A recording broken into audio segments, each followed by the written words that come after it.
Hey everyone, welcome to Virtual Vegfest Live. This is Helene, and it is Thursday, our Thursday edition at 4 p.m. Eastern Standard Time.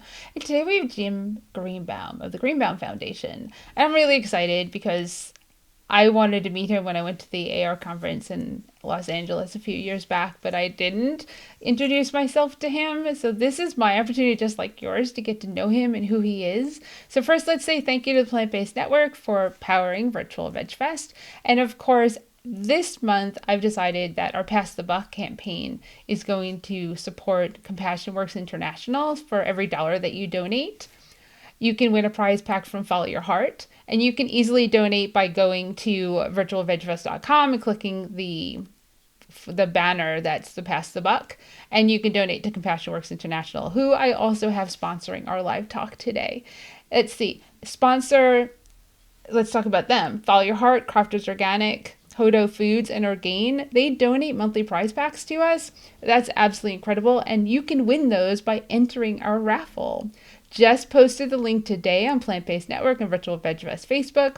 You can click and you can get entered to win those prizes by just doing a couple of things like your social media or going to Virtual Vegfest YouTube and subscribing, but do it through the contest so that you can win prizes.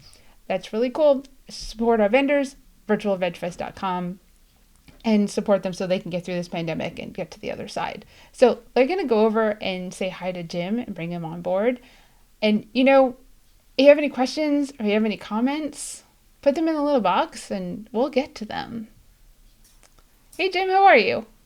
I'm doing wonderfully today. It's a pleasure to see you and to be talking to your folks out there.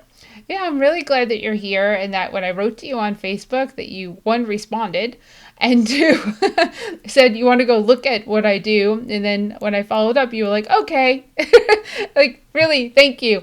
It makes me happy when I reach out to somebody that doesn't know me and I say, hey, you want to do this? And they're like, okay, I'll come on and talk about myself. Oh, you froze. So we have a little internet issue on Jim's side where he's going to freeze and he's going to come back. So don't worry, he'll be here in a second. And we were having this problem before we went live. So, and there you are. So you didn't miss much. All right, so it's going to happen while we're live. That's okay. So I'm just going to throw this at you so that you can share who you are and let everyone know more about your background, and then we'll go. Well, the first thing you're going to find out about me, I'm the guy on the screen whose head seems to be tilted a bit. And to make matters worse, when we set this up earlier today on this eCam program, it does it in mirror mode. So I was trying to fit something underneath the camera to make it angle right. My head goes this way or that way, how to make it go straight. And what I've come to realize, I normally have my head at a tilt most of the time when I talk. Which reminds me, years ago, I took lessons, 4 or 5 lessons on glider planes, trying to get certified. And the instructor kept yelling at me all the time. He said, quit tilting your head when you're turning. The plane's turning, I tilt my head with it. And there was, so long story, but I apologize for the tilt. We tried to stick something underneath the camera to straighten me up a bit, but it is what it is. So who am I? Good question. You're the man that tilts his head. Exactly. So essentially, the question, I'm a philanthropist. I've been doing this full time for about 22 years now. When I went into the business world, it was always with the idea of making as much money as I could, as quickly as I could, and cautiously as I could, so I could eventually someday use that money to change the world. And in my early 30s, I came across a news story of a guy from Ohio that was helping getting kids out of orphanages in Romania out of horrific conditions. And it dawned on me, when am I going to actually do something with my life instead of telling people, oh yeah, at some point I'm going to do something and make a difference? I said, I need to set a timetable.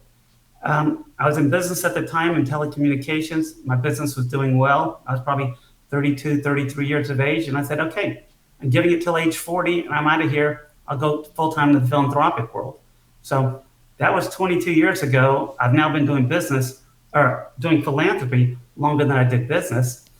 As I tell my other wealthy friends that are addicted to doing more deal making and staying in business, at some point, making more money is relatively easy compared to this changing the world stuff. They want a real challenge, get out of business, come over here and try losing your money efficiently to make the world a better place. Losing your money efficiently. Yes. I don't know if it's losing money so much as it's helping that money to grow and prosper in changing the planet. It grows and prospers in other people's hands. I mean, one of the interesting things I found when I left the business world is while you're in business every year, you're doing your balance sheet, once a year and seeing, you see the chart hopefully going up little by little. It's weird to see your hand going this way, but on the screen it's going the opposite way. So, oops, I'm talking to a mirror. But so this first, so in business, every year you're seeing the net worth grow. Then you get in the philanthropic world, and after a few years decided, I'm going to give almost all my money away during my lifetime and the rest thereafter. And you start seeing that chart going down each year. It's a real adjustment. So the first few years of doing it, it bothered me a bit. I finally said, okay, how do I deal with this? So I finally put together what I call like a triple net worth spreadsheet. So it shows, here's what my net worth is. And then it says, okay, here's how much money I've put in the foundation so far, and here's how much money I've given away. And you add all three up, so you can see there is one line that's going up while the net worth is going down. So psychologically it made it easier. Then after a decade or so of doing that, now it's like, damn, it's not going down fast enough on the net worth. I need to give more money away and stay on trend. And you're always doing analyses. If you're giving it away, it's like, okay, how many years am I going to do it at what level? Will I still be this active when I'm 85, which is a long ways away from now? And so I played around with it. My parents are both 87 and in very good health. And I said, okay, I know I can, and they're not plant-based yet. Mom and dad, please, how many years do I have to work on you? But so I figured, I'll keep doing it at the level I'm doing it at now until I'm about 85. And at that point, then I'll slow down the amount of money we're doing grant making on each year and continuing that on until the day I die. Now, what question was I answering, though? I have no idea. It was who you are, but I mean, Okay. this is who you are because it's everything that you do. So I'm sure a lot of people are curious as to how you made your money. And how did you do it? I mean, that small amount of time. And I know it's a large amount of money that you made because, I mean, it's like, oh, you're frozen. No! Stupid internet. He'll be back in a second. All right, are you curious as to how he made his money? Because I'm curious. If you read the website, there's information there, but we'll have him tell us. Okay, you're back. Okay, my apologies for that. The internet here is normally phenomenal. They must be doing construction nearby or something. So, how I made my money? Well, essentially, going back earlier to childhood, people ask, how did I turn out this way? Okay. I have no idea. It was essentially from the day could talk, I was arguing with my family, my parents, saying, this is wrong or that is wrong. Things I disagreed with, I would speak up. Been doing it my whole life. And the two things that have always driven me crazy from the earliest days I can remember, injustice and inefficiency. Growing up, my brothers would get in trouble, and then my parents would be disciplining them at the dinner table. I would take up their case, say, what they did was not really wrong. I'd be arguing with my parents. They end up not in trouble because I did a good argument. I end up in trouble for arguing back. So, story of my life, growing up in the Deep South. I'm from Monroe, Louisiana, living in California now.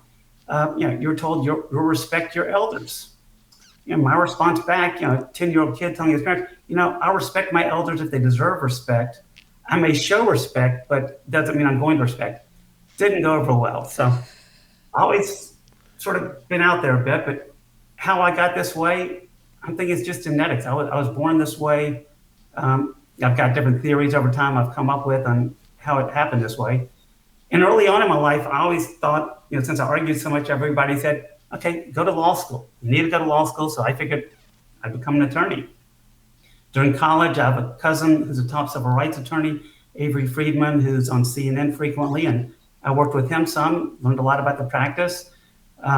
Took constitutional law at University of Virginia, applied to law schools, and lo and behold, all the top tiered schools said no.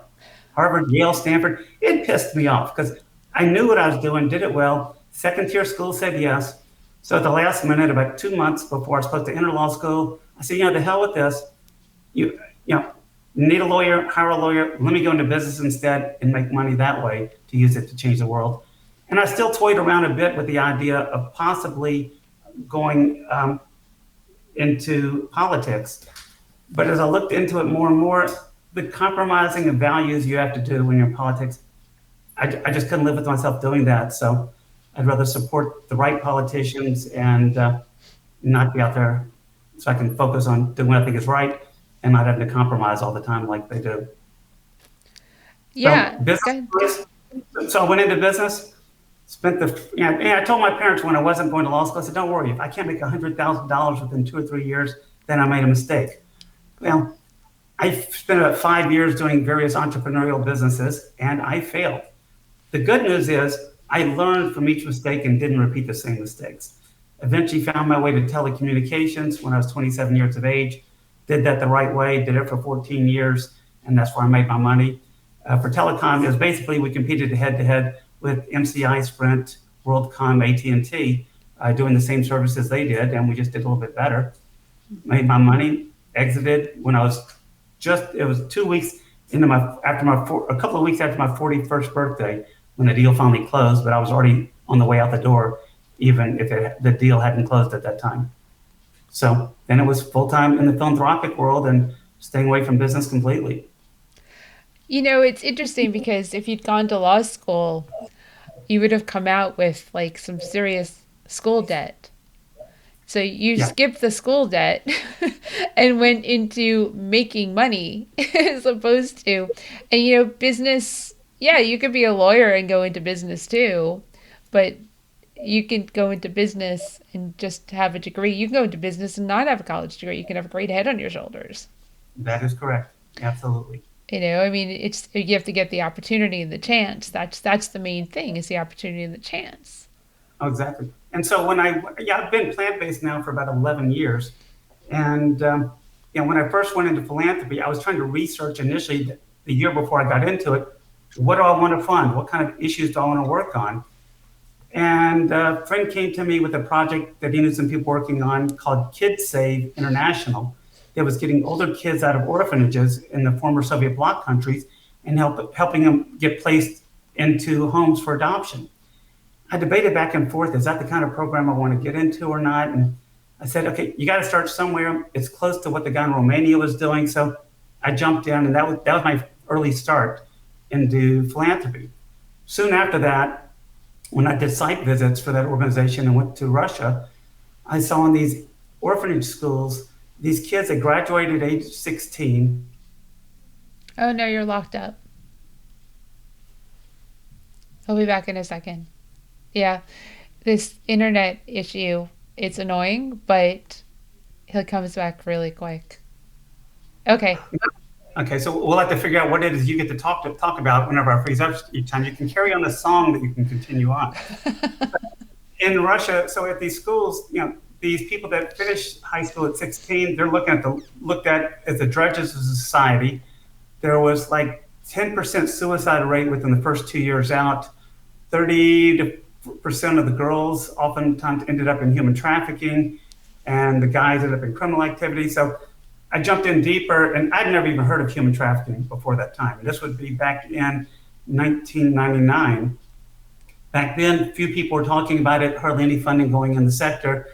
I was horrified when I realized what was going on with it. 25 to 35 million people being trafficked at any point in time in life. So I jumped in with both feet, and that's the primary area I focused on for the first 10 years.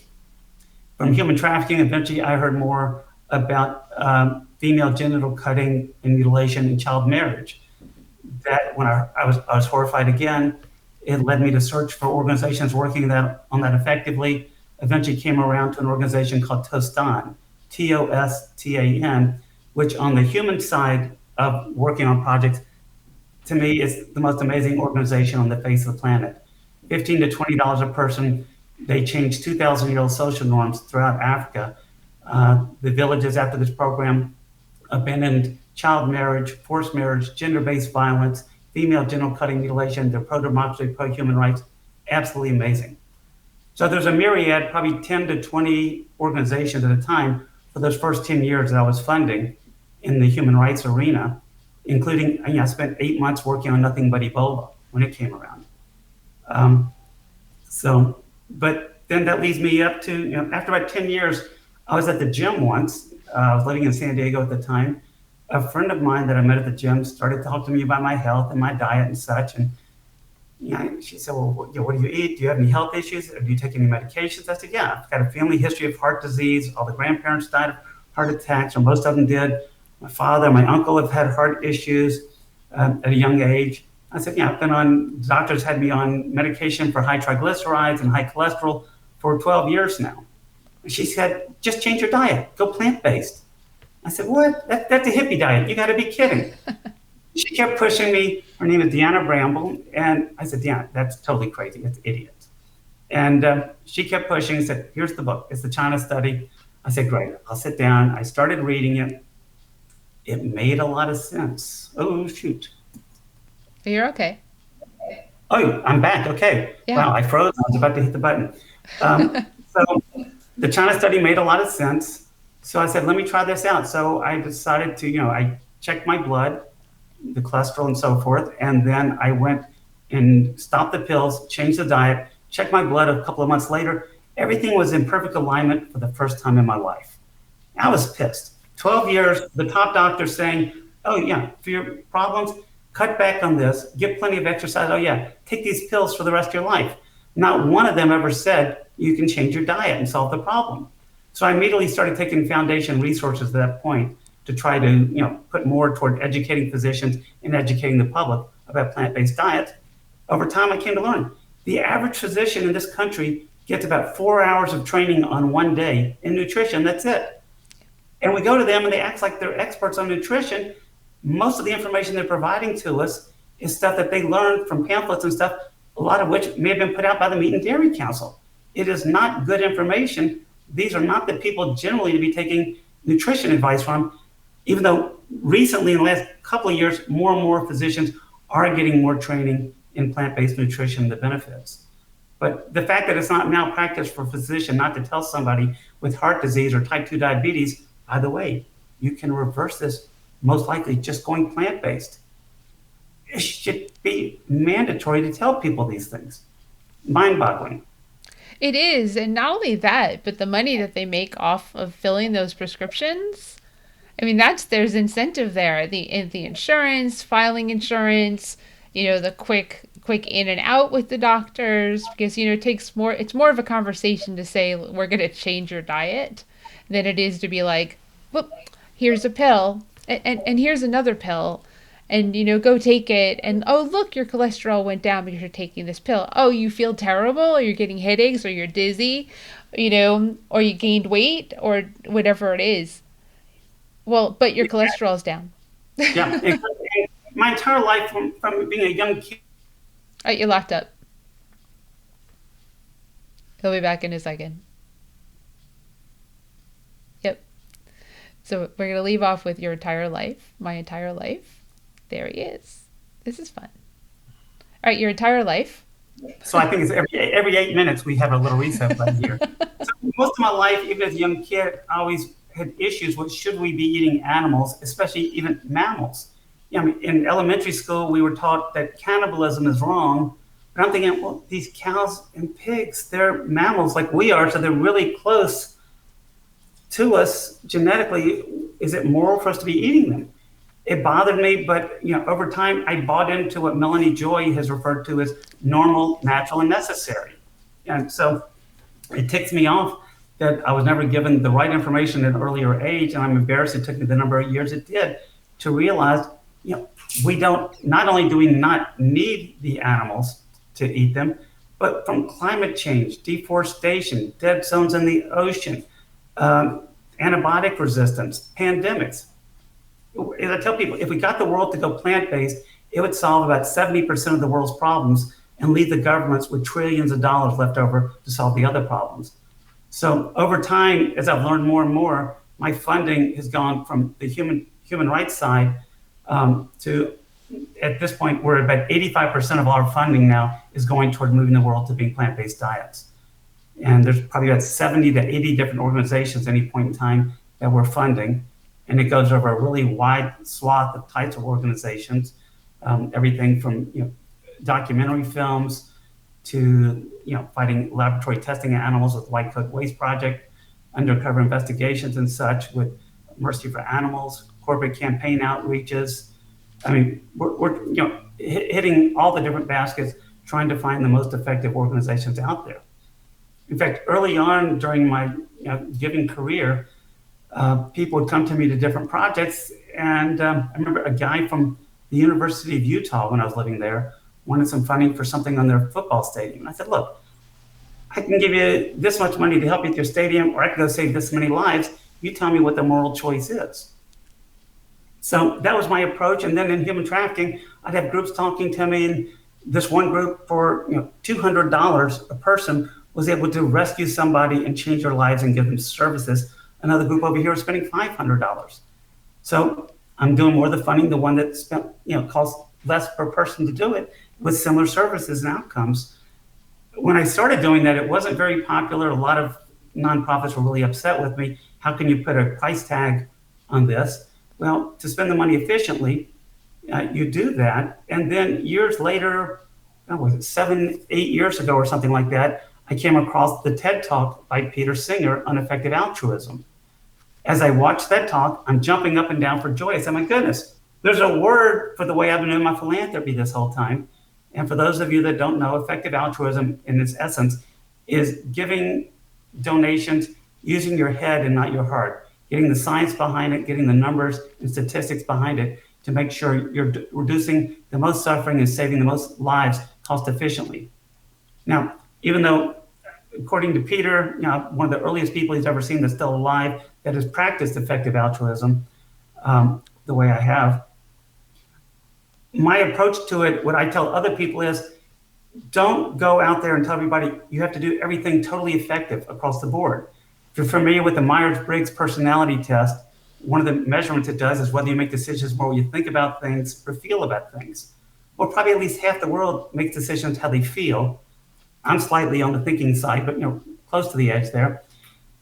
For me, it's very difficult to turn down projects that look great. This guy needs an operation, or this child needs his help. You say that's one individual versus over here, I can help 20 individuals or 10,000 animals. Making those decisions is hard.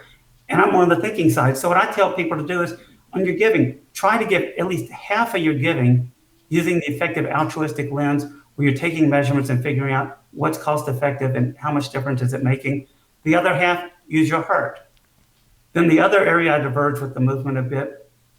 Most hardcore EA people believe, and EA is short for effective altruism, that you need to be able to measure everything to the nth degree that you're giving money to. A lot of things that are the most effective can't be measured. Holistic programs out there that cover a whole bunch of ranges, you can't always measure all the aspects of it to know how cost effective it is. Several of the films that I've been involved with, The Game Changers, What the Health, Cowspiracy, when we're going into those projects, we don't know what the outcome is going to be, how effective it's going to be. They turned out to be some of the most cost effective things that I've been. Oh, you're locked up. Shoot. We'll be back in a second. It's like cliffhanger. Cliffhanger every 8 minutes. This is so interesting. I hope you're enjoying it as much as I am. Here we go. Okay, so, it's like cliffhanger every 8 minutes. It's awesome. So those projects have been some of the most cost-effective things that I funded, but a hardcore EA person wouldn't fund something like that. So that's why it's EA light that I'd say my approach is. Yeah, and Sage actually asked a question. Let's see. Sage asked, what other principles drive your animal rights, welfare, philanthropy decision making? What other principles?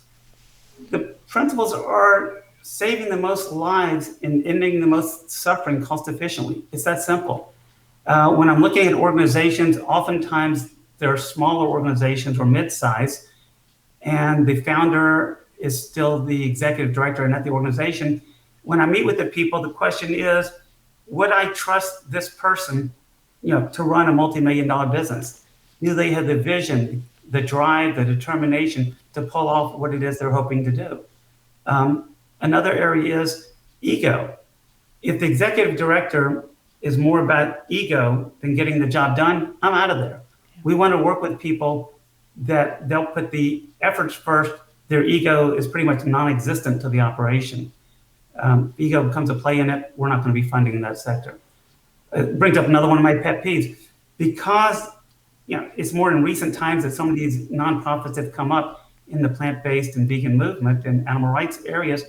A lot of them started off as mom and pop type organizations. As they are professionalizing, they need to get independent outside boards to help oversee them, to give them guidance. And so many of them have not done that in the past, and many of them are still refraining from doing it today, some of which we quit doing funding because they would not make changes on that. So I encourage all funders out there, find out, who's on the board. Do they truly have an independent outside board, or is it just a couple of friends of the founders that are the board now? And yeah, the first couple of years, that's to be expected. But as they're growing, they need to transition to a professional board. A lot of the stuff that happened in our movement with the Me Too movement would not have happened if they'd had professional boards who would have immediately said, okay, folks, here's the steps you got to take. So, Actually, yeah, and there are professional boards that didn't take the steps with the Me Too movement.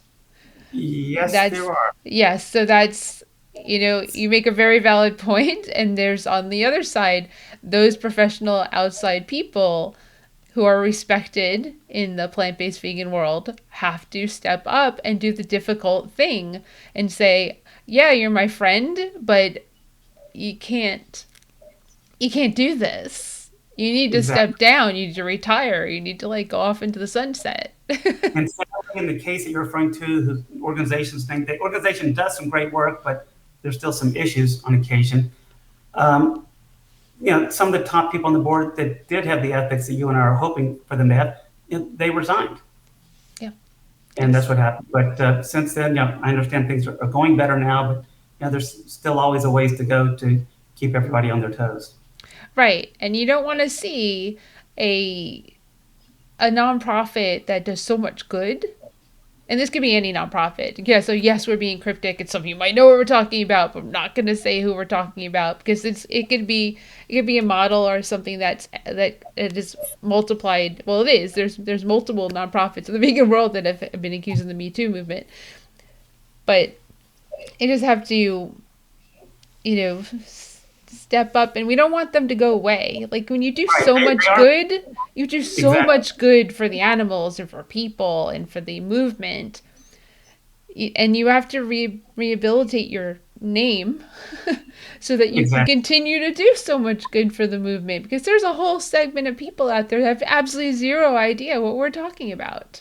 And there are a lot of people in the movement that say we shouldn't be critical ever of organizations in the movement. There's a fine line there. Being overly public at certain times, I agree with. Like right now, sharing names of groups doesn't benefit anybody. They've made changes, and 5 years, 10 years down the road, there'll be more changes made. Somebody's watching this, so why give them that aggravation?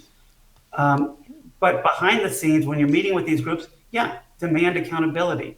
Within the movement, we need to demand accountability of our people to make this thing grow and do it the right way. People always ask me, the jokes about the annoying vegans, or how do you know when a vegan has entered the room? Don't worry, they're going to let you know.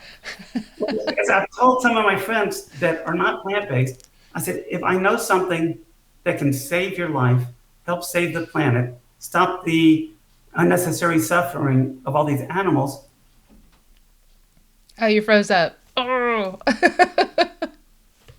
Shoot, has it been 8 minutes? It's going by really fast if it is. So, hey, Gary. Thanks for saying hey, all. Here we go. Okay, there you go.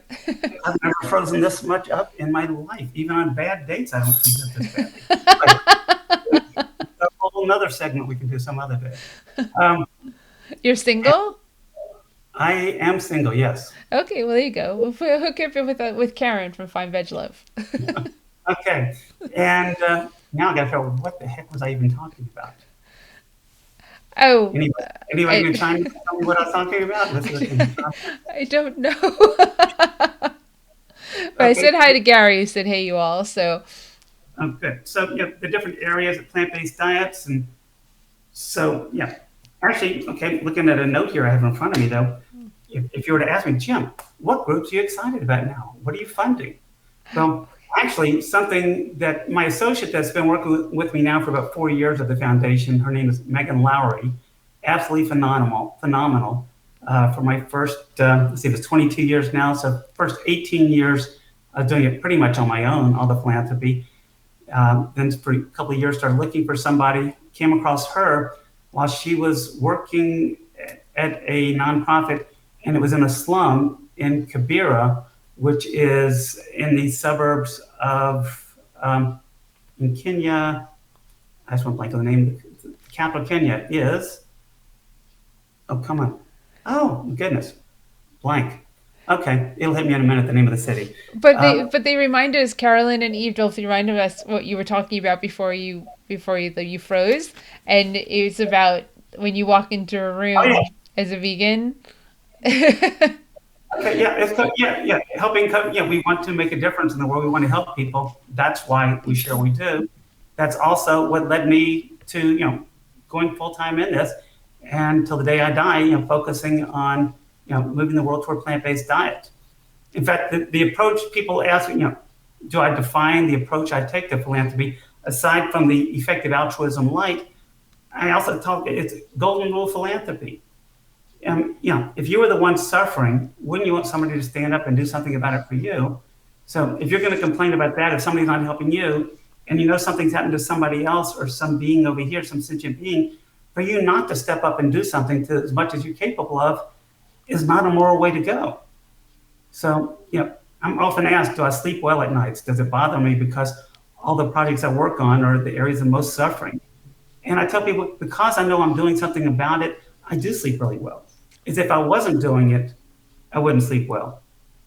Right, you're doing And so much good. You're doing so much good that it's easy to lay your head down. Granted, there's so much more things you could do that might keep you up as to more you can do, but you're sleeping because you're doing. right. And so, that's just, the way I go, doing it. And people oftentimes will say, well, it's got to be so much fun to be a philanthropist. Oh, I wish I could do what you do. As I tell people, if you're doing philanthropy and you're doing it what most people do, which is called spray and pray. Hey, oh, my heart hits on this. Yeah, let's give money here. Let's give money there. Yeah, it can feel really good and can be fun. If your goal is to find the most suffering and save the most lives, you're doing nothing but researching the projects where the most suffering is. It's horrific. It's not fun. 90% of the time, you're just behind a computer, reading papers, researching organizations, looking through spreadsheets, analyzing operations, brainstorming. Um, and 90% of the projects that come our way, maybe even 95%, we turn away. And so it's hard. I've had many close friends that have asked for money for projects and say, look, it doesn't fit the parameters of what I fund, so I can't do it. But going back, I was talking about it, got it. Some of the favorite organizations that we were looking at, and that brought me to talk about Megan Lowry, my associate at the foundation. In Nairobi, thank you, Eve. Yep. That Eve Marie, yes, you saved me on that. So she was working at a group called SHOFCO, SHOFCO. Yeah, that is correct. And Shining Hope for Communities in Kibera. And a great holistic program doing phenomenal things in one of the largest slums in the world. And I had gotten involved a couple of months prior to that with a friend of mine. Oh, actually, the friend who's running the project there told me he wanted to expand the school that he had in the slum. And I said, well, tell me about the sanitation in the slum. And he started going on, explaining, well, they don't have any sanitation there. There's a few outhouses here and there, but he's got something at the school. They have a nice outhouse at the school. I said, so the kids, when they leave the school. Oh no, you're locked up. All right, so let's remember the kids when they leave the school, when he comes back. That's where we start up. He'll be here in a second. So when the kids leave the school, okay. So the kids leave the school, they go home, and they're going to get sick again. So I said, wait a minute, you can't expand the school until you handle sanitation first. And he said, well, Jim, I don't know how to do that. I said, I'm an entrepreneur. I'll figure it out. Didn't know what I was taking on. So I started researching shit. I talked to the people at the Gates Foundation that have been working on it for several years and found out at that time they had not made much progress themselves on the area. I tried to talk to most of the experts around the world and was saying, oh my goodness, there is no really good answer out there yet that's cost effective. So as part of the due diligence, I went to Kibera, to Shopko, and I was going through the slums there to see the various outhouses they had, what existed. And Megan, who's now working with me, she was the one showing me around. And as she showed me around from outhouse to outhouse over a couple of days period, as we're going from area to area, everybody in the village, in the community there or in the slum, they knew her. And they're all, hey, Megan, how's it going? And she knew the backstories of everybody. I figured she had worked there for years. I come to find out she'd only been there for a couple of months. I'm thinking, wow. Plus, she had already given, in their background, she used to do grant making for another foundation. And she used to coach people in college as well on speaking, public speaking, and had spent some time on Broadway. I said, those are the skill sets I need. So I said, this is a great organization you're working with here. You're staying in Africa. Please, stay with them. If you ever decide you want to have a life and come back to the States, I get first dibs. A year later, I get a call. And soon after that, she was working with me. My friend has forgiven me. In fact, when I left Kibera, that after seeing the site, I told him, I said, look, this lady is amazing. She could be running this organization. You need to promote her quickly. So he quickly moved her up to being chief of staff, and she did great work on there. So Megan, thank you for all the work you do with me. And part of the due diligence she's been doing the last year is finding out a lot of these smaller grassroots organizations throughout the world, many of them not in the U.S., or most of them not in the U.S., is how do we find those organizations and get funding to them? And in so doing, she's come up with 3 different groups that we've been doing pass-through grants through that are doing micro grants to these organizations all around the world, where these grassroots efforts may down the road become the next Mercy for Animals or Animal Equality, HSUS. I mean, so the Open Wing Alliance is doing a great job with these re-grants, as is Animal Charity Evaluators and Pro-Veg International. Their due diligence is amazing. These groups are all cooperating together. So there's my plug for the day. No, that's awesome. Yeah, they're all incredible. And when you first start a nonprofit, because I run a nonprofit, you're right. You just kind of do, and it's 2 people or it's 1 person, and you just kind of grow into, well, I can pay a CPA now because that's important. Exactly. It's important that the books be right. That was after like a year and a half. I was like, I looked at the books and was like, yeah, do better. So another question that always comes up is people asking, how do we reach you to make proposals for funding? The reality is we do the research ourselves. We don't accept unsolicited proposals for funding. We find areas we want to be in. We look out there and see who's doing what. We go online. If you've got an organization, have a good website. That is critical to let other people know what it is you do, how you do it, are you being effective at doing it? So we look that way.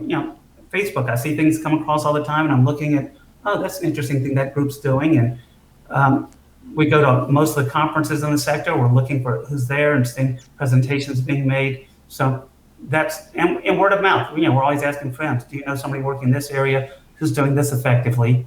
And that's part of the story, the way it goes. Some of the stuff on that, White Coat Waste Project with Anthony Bellotti, who's working to help defund a lot of the animal testing that the NIH does. They're having phenomenal success in it. Quite a few years ago at the Animal Rights Conference back in DC, I heard Anthony give a talk. It was absolutely amazing, sounded effective, great approach to take. I said, great, tell me more about your organization. He said, well, it's up here, it's in my head. I haven't really pushed it fully through yet. I said, Anthony, this is great, get it going, I want to fund you. Another year goes by, the same thing. I said, Anthony, here's a small check, get moving, you got to do this. Then finally by the next year, he said, okay, Jim, I need a lot of money now for the next few years, but we're going to make this thing go big. And they've since grown and done a phenomenal job. Another one that we came across at a Oh no, you're locked up. It's so strange that his internet does that almost on cue, like exact time. Here we go. All right, another one. Who's So another one next? that we came across probably 8 or 9 years ago, maybe 8 or 9 years ago, is a plenary session at one of the AR conferences. Heard this speaker who was absolutely phenomenal. And I went up after she spoke and said, "We need to talk. Let's go to lunch." Grabbed her, sat her down. Her name was Dr. Melanie Joy. She had written the book, Why We Love Dogs, Eat Pigs, and Wear Cows. And we sat and talked. I said, "What do you do?" And she says, "Well, yeah, I've created this nonprofit beyond carnism, but not doing too much with it yet. I go around and give talks here and there on occasion, and I teach at a university." So I said, "What's it going to take to get you to quit teaching and do this full time?" Soon after that, she put together plans. We got funding in place. She skyrocketed, doing amazing work. In fact, the group VegSource I talked about earlier, that's doing the great work throughout Europe, as well as around the world. Her husband Sebastian is the executive director of that.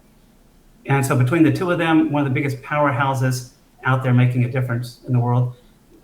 Melanie has also created the Center for Effective Vegan Advocacy, CEVA.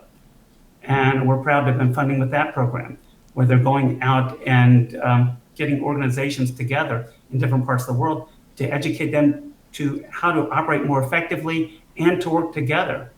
So I've been really happy about that. Other projects I've been really excited about that came about happenstance. I was at a PCRM, Physicians Committee for Responsible Medicine, one-day presentation a couple of years ago. A lady sitting next to me I was talking with, and I was asking what she did, and she's a medical student, I think second year, and she had been plant-based for several years. And I said, "Are there many people in the medical school that are plant-based?" She said, "No, just a couple of us." I said, "Would you do outreach to other students to try to educate them how to be plant-based?" And she said, "Yeah. Occasionally I'll have them over to my place and we'll, watch some vegan movies and talk about vegan issues and trying to spread the word that way." And it hit me, low-hanging fruit. Why don't we put together a program to give micro grants to any medical student that wants to educate other medical students? We'll pay for the food and alcohol costs for them to have these events, 50 to $200 per event, I think it is. And so we've got that program in place that's being coordinated with the American College of Lifestyle Medicine and most medical schools around the country, and we're hoping to take it globally as well. Very low cost, but student to educate them to go plant-based. Since the professors generally are not teaching the students about nutrition, we'll let the vegans already in medical school, give them the resources to help them educate the other students. That's so cool because I think the same way. Like your ears are always open, your eyes are always open to ideas and concepts that you just hear and you go, "I need to do something with that." And are And you doing something with that? Because you need to do something with that. And here's like all these ideas I'm going to throw at you right now that you need to remember because I'm going to forget them after I say them to you. yeah, a lot of times we find organizations that are doing something we want them to do, and we give them funding, guidance, mentorship, networking, and let them do it. Other times we have ideas, say, "We think this would work. Why not this?" And then we got to find the organization that's willing to implement it and go forward. Say, "Please, you have it going this way," and we do that. So really excited with that. And the number one question I usually ask when I meet with the founders of these organizations and people that are passionate in the movement and activists as well is, what should we be doing different in the movement that we're not doing? Give us input. Is there something we need to do that we're not doing? Um, Please, we got to get things going better. Yeah, we have to always, it's always about improvement. And you have to, you can't, like you said, the ego can't be in this. This Right. isn't about, how far can I get? This is how far we can facilitate change so that there is a planet here for grandkids, future generations, that the bees survive so humans survive. There's so many factors that matter that we have to be cognizant of. And that's why we do what we do. It's not because it's like, oh, accolades and oh, me. It's like, no, it's what can we do to help you, and Right. what can I do that can help the planet and the animals and the vendors and the people. I And mean, the early days of philanthropy, yeah, at times I'd say, gee, I'm doing all this stuff. It sure be nice to get a pat on the back on occasion. But then Frozen. over time, Frozen, but you're still talking. He'll be back in a second. Oh gosh, it's the hardest part about this is that he keeps freezing. All right, there you go. wow. It's amazing how when you reset, you can forget what you're talking about. In the early days, somebody going to remind me again. Yeah, because it How was many? just the beginning of your thought. So Yes. Okay. Well, it'll come back at some point in time, or somebody's going to remind me. Yes. right, Eve, we're counting it. Eve Marie. Yes. Like, come on. I You're know. keeping track. It's Susan. So, yeah. And, as far as films goes, I'm looking here at the list, probably about 8 or 9 films that we've been involved with so far, 3 of which are in the works right now. I'm excited about them. And um, so the films seem to be one of the most cost effective ways to get people to make changes. But it's only the really super films. There's 80, 90% of the films are not that effective. Fortunately, I've been lucky with my picker, and the films I've got involved with, virtually all of them have gone viral globally. So we're really proud of the fact that that's happened. Can you share like what films are coming, or is that secret?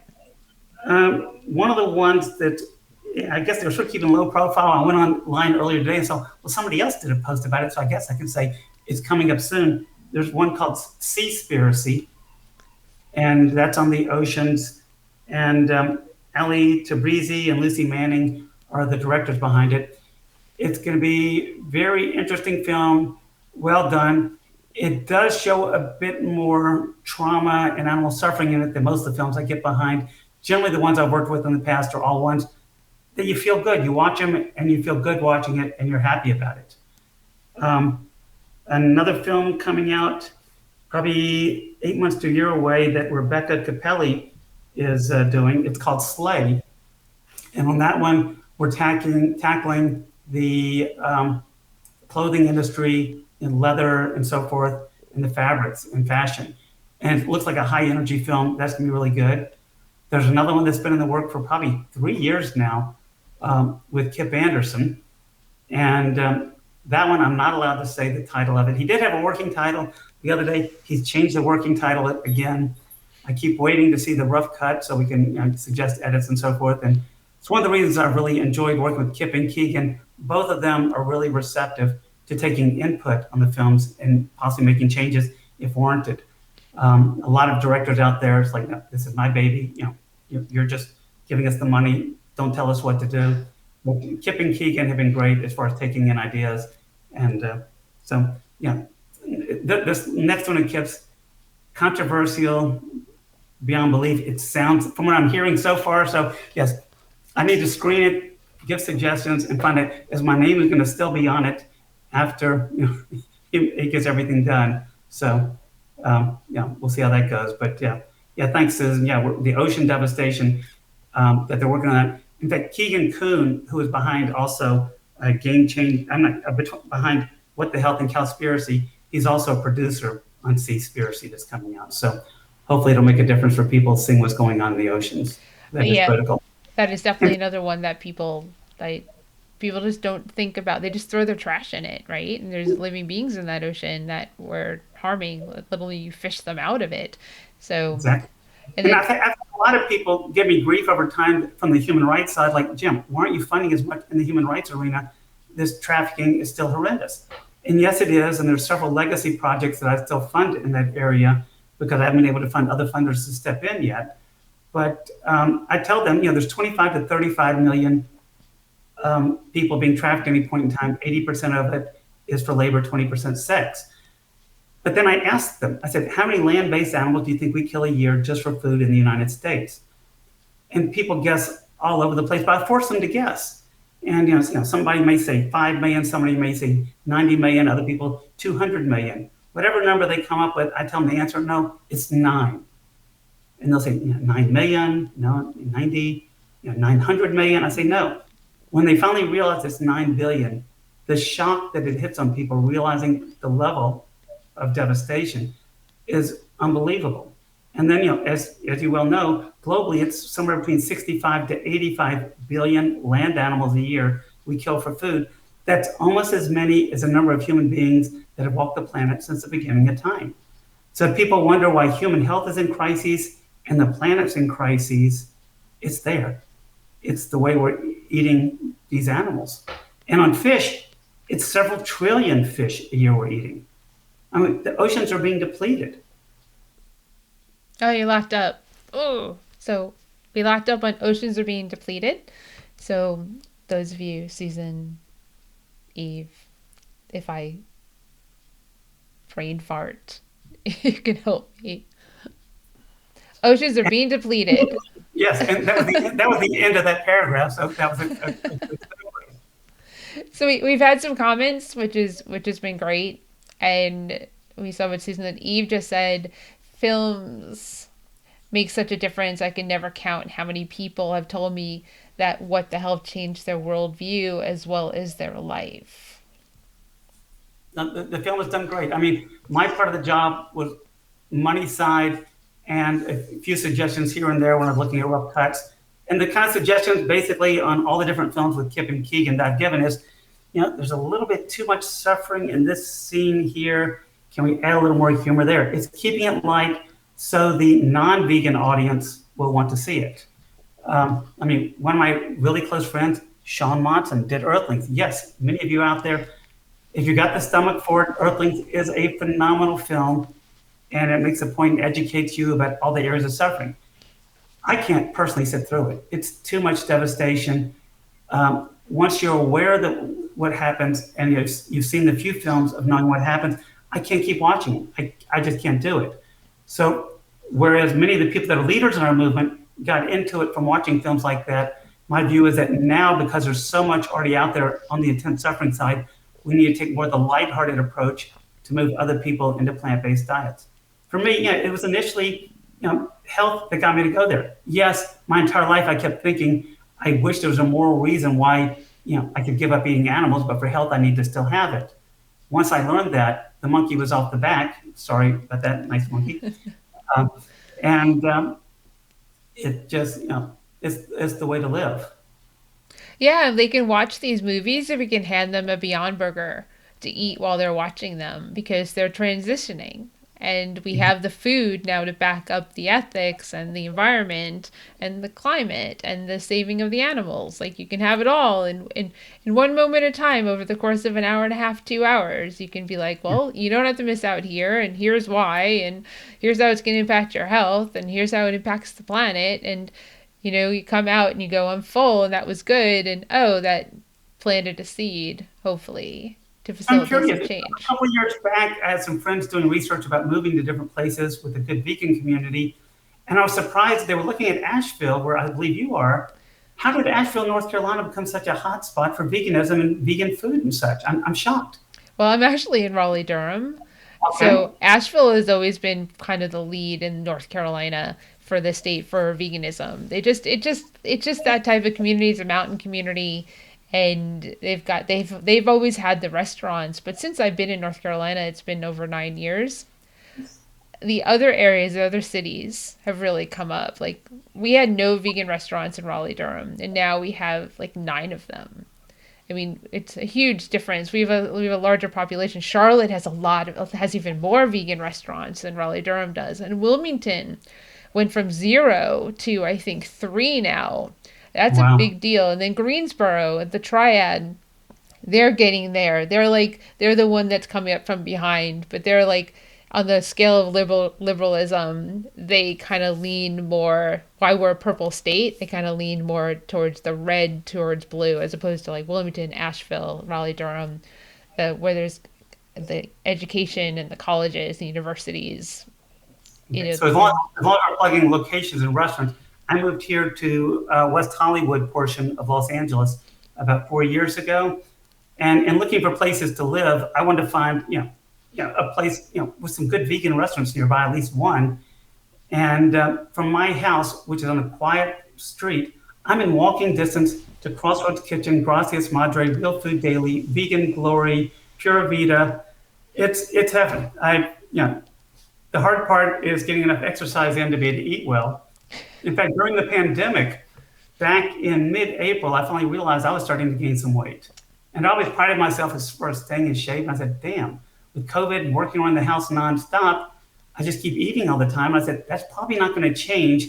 So I better start exercising more. So I did a Facebook post and challenged my friends and said, let's do 10,000 steps a day, at least for the next 7 or 10 days, I think it was. Well, fortunately, it caught on after that. I've been doing it nonstop ever since. And every single day I've averaged over 10,000 steps since then. And glad to keep it up. And actually been able to lose weight during COVID, which has made me really happy. I've lost So 30 pounds during COVID. excellent. And I So for the do rest of you out there, this is I the time to it's the get in time shape. I have more time on my hands because I'm not doing 7 Vegfest. So I said I cannot waste this. You froze, by the way. Cannot waste this time. So I do over 10,000 steps a day every single day. He's 100% right. It's the best thing to do. Yeah, I was And just I heard, saying over and I heard your 10,000 story. steps. Yep. Yeah. Yeah. So 10,000 this last month, it was 12,500 per day. And it's just a great way to keep going. Yeah, And I bought my a treadmill. I bought a treadmill because it's winter. most days I get up early in the morning, 5, 6 in the morning and go walking outside. Got my mask with me if I come across anybody. And so that's been great. Then for a couple of weeks now, thank heaven for Netflix and Hulu. I've been binging a lot of shows. I've stayed inside in the living room, TV on, pacing back and forth, and just getting steps inside the house. Yeah, you'd be amazed. I started using my Wii, so my Wii Fit, and Uh-huh. I was running in place in my bedroom. I think doggies are coming. Hi, And here's baby. this is Oliver. He was asking for some attention. Hi, He's actually a Oliver. rescue that I've had probably about 7 or 8 years now. Got him through Beagle Freedom Foundation. He was actually a rescue from laboratory testing. His first couple of years of his life, he was in a laboratory being tested on. Oh, Most of them back then they were killing instead of letting them out. But there are groups out there such as Beagle Freedom Foundation and White Coat Waste Project working to help get these animals so they don't have to be put down afterwards. And look at that. Oliver, his middle, we call him Schmuck as well. He's got some weird behaviors on occasion. He keeps telling me it was a horrible childhood that he had. I keep saying, Oliver, you've been out for 7 years or whatever, a life of luxury. Enough of this childhood trauma excuses. It's like, come on, get on with it.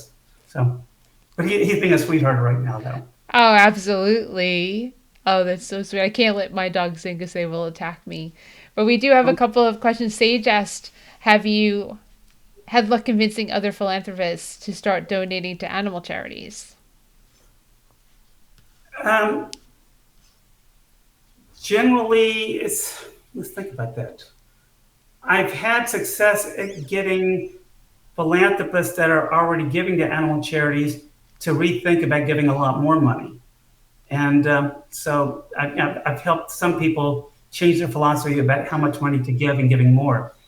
Also, trying to move people to being plant based. So, more of those people I moved to plant based, many of which are philanthropists as well. So, eventually they start getting money in the sector as well. But first thing is getting them to be plant based. Right, that makes a huge difference. And something Susan made a comment when we were talking about the oceans. Said no increase in fish population since the 1990s. She believes. I, I I don't would know the answer. I mean, we had fish fuels on. We I had think it's very been I think the number of fish has been literally cratering. And there's Sydney in the background. You can see her there. Hey, yes. Sydney. You look at us. Sydney. I'm coming. I'm coming. Okay, she's coming, but may or may not be seen. See this left-right thing with this mirror image? That's just too much. Okay. She's underneath my arm now, so you can't see her. Yeah, that's actually pretty incredible. I'm so glad the dogs made it in to be Uh, part of the discussion, the talk. I don't know, Well, with the pandemic, if you didn't have pets with you, I mean, they make it much more survivable. oh Um, yeah, yeah. Loneliness and them around, it's wonderful. Absolutely. He is just in heaven. He is in like this, like you are rubbing my belly heaven. Yeah, his favorite thing in life is just, having his belly rubbed. He just, that's That is awesome. Well, Jim, I really appreciate your taking the time to talk with everyone today and share all these stories and who you are and what you've done and people you funded. And of course, Nicole, who's coming on Saturday. You funded their new material innovations. I mean, that's Philip just said, thank you, Jim. Let's see, there's a question. So let's see. Beyond doing good work and creating a strong web presence, presenting at conferences, etc., how can the global AR community help position you and Megan to be as successful as possible in your philanthropic endeavors? Well, there's a mouthful, and that's a great question for you to close out. Just keep doing the activism you're doing. That's the best you can do. I mean, the more activists doing the work, the better. If you can fund organizations that you think are doing great work, getting involved in the community level, that's what does it. We got our side covered. Everybody do their part, and let's make a difference. Yeah, the more people that you can kindly speak with, not judge about how they eat or how they act, plant some seeds, refer them to some movies, and see what happens. Wait for someone to ask you questions as opposed to you telling them what they're doing wrong. Oh, he locked up. No. He'll be back in a second. And then it'll be the last time. And then we'll close out. Thank you, Susan. I really appreciate you supporting this and being here. Okay, there we Okay. go. And the point you just made brings up one final point that I want to make as well. I'm so frustrated by the people that the vegan shaming that goes on at times. It's it's a process. I mean, there's no reason to be angry at those people that are not vegan yet, except for education and learning. 11 years ago, I was them. For 95% of us that are watching this right now, at some point in our lives, we were them as well. Empathy and education is how we get to them. Being angry at somebody, people tune out when they're being yelled at or somebody's angry with them. If you want to get a message across, soft pedal it.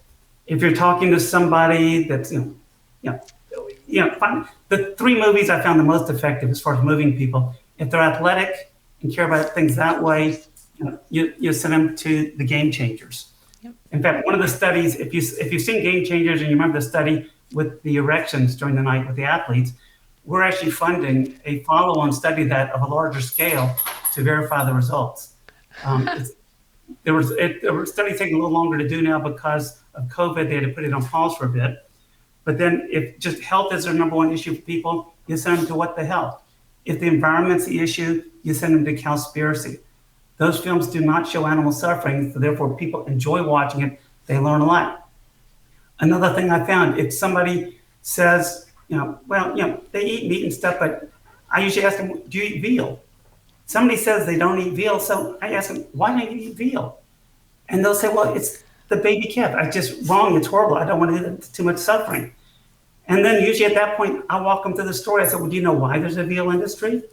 Dairy. And they say, people like it. And, I walk them through the whole story, which I'll spare you right now, but, Google it if you're interested. And why is there a veal industry? And, they come to understand. I tell people, if you're going to, do something, there's more suffering in a glass of milk than there's in a pound of meat.